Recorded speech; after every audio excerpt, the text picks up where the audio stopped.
Edgar Jones lived out his childhood dream of playing in the NFL, but getting there was not a straight and narrow path. Injuries, doubters, and even haters stood in his way and tried to slow him down, and none of them prevailed. Jones showed that even the kid from Rayville, Louisiana could achieve even the biggest of goals, and now he's sharing his story as the underdog to inspire those who are now in his shoes he once wore to shoot for the stars. Man, coming out of Rayville was a lot of life lessons. You know, a lot of life lessons that men and women poured into me. My upbringing was just growing up in a small town, hunting, fishing, playing football, and going to church. And throughout that time, as I got ready to go to school, go to college, I had 2 scholarship offers. The first one was from Southeast Missouri State. They ended up getting pulled because I was a late qualifier with my grades. And then out of nowhere, last minute, Southeast Missouri State ended up giving me a scholarship to go there on the full ride. Edgar Jones was a standout on the football field for the Rayville Hornets. He then went on to Southeast Missouri State to play at the collegiate level. While at SEMO, Jones suffered injuries during his first 2 seasons and things were not going as planned, but he kept pushing and that paid off. His senior season, Jones had a breakout year which earned him first-team All-American honors. Jones then earned the opportunity to sign as an undrafted free agent with the Baltimore Ravens, a special moment for him, but even more for those who were by his side throughout his journey. It was tears of joy because it was a big moment for me, but more importantly, it was a big moment for this town and the people that's poured into my life. And this was just another chapter of his underdog story. When I went into the NFL, my signing bonus was $250. $200 bills and a $50 bill, right? They gave me number 64 as an outside linebacker. That's a horrible number as an outside linebacker. And I remember when I made the team, one of the equipment guys, I asked him, I was like, why y'all give me number 64? And he was like, we never thought you was gonna make the team. You know, and similar to that story throughout my life and even my time playing in the NFL has always been 64, the underdog story. So even when I got in the league, I had my ups, I had my downs, but it really was no different from growing up, you know, just me continuing to make the best out of the situation that I was put in, working with what was given to me, and just continuing to shine and play ball. Jones retired in 2015, but that is when his world journey began. Jones wanted to tell his story, and that is what he did with 64, the underdog story. Yes, it is his story, but this book is not about him. I found throughout my life, most of the time when I talk to people, they got 64, they got the underdog story.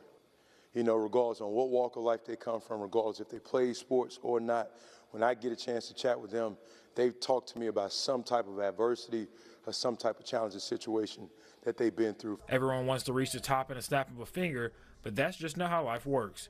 There's a process, and Jones says the path to success starts with slowing down, making the most out of any situation, and trusting the process. Man, I remember when I first started driving, I got on Interstate 20, and I got in the left lane. And I remember when I got in that left lane, 18-wheelers was flying past me, my heart rate was pumping, I was scared, and I was thinking about it a lot. And I slowed down, and I got in the right lane. And I remember as I was sitting in that right lane, things started to slow down. And my whole objective for these kids today is to not to get them to just think, but to be thoughtful. That's actually counterintuitive to what the society tells us to do, because it tells us to go fast. But I understand a crock pot, and a crock pot takes time to take that thing slow a little bit. Let that brisket sit in there and slow down a little bit. So the whole objective is to get them to not just think, but to be thoughtful and slow down. Coming from a small town, some may say Jones wasn't supposed to make it to where he did. But he proved it doesn't matter where you come from, what walk of life you come from, there's nothing too big to achieve. Jones had people he looked up to inspire him, and now it's his turn to pay it forward. Oh, it's important because as I see these kids get ready to come in, I look at a younger version of myself.